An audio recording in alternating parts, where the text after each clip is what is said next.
पाकिस्तान तहरीक इंसाफ के रुकन सूबाई असेंबली रेहान राजपूत की पार्टी ओहदेदारान के हमरा प्रेस क्लब में प्रेस कॉन्फ्रेंस करते हुए रेहान राजपूत ने कहा कि सिंध हुकूमत की जानिब से तालीमी बोर्ड को हैदराबाद से जामशोरों मुंतकिल करने की साजिश की जा रही है।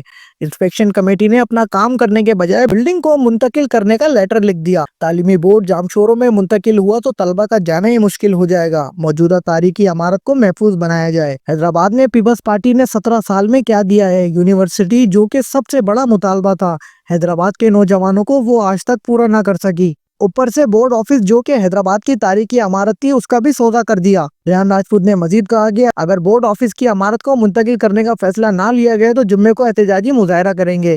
हम इस बोर्ड को मुंतकिल नहीं होने देंगे। आपको लाशों से गुजरना पड़ेगा। कौमी विरसा नहीं का, मैंने कहा पुरानी इमारतें होती है उसको हुकूमतें अपनी इमारतों को संभालती है, रेनोवेट करती है। नंबर 1। नंबर 2, 2018 से 2025 तक 1 अरब 55 करोड़ रुपए। देखिए, बोर्ड जो होता है वो एक इंडिपेंडेंट बॉडी है, वो अपना फंड खुद जनरेट करता है।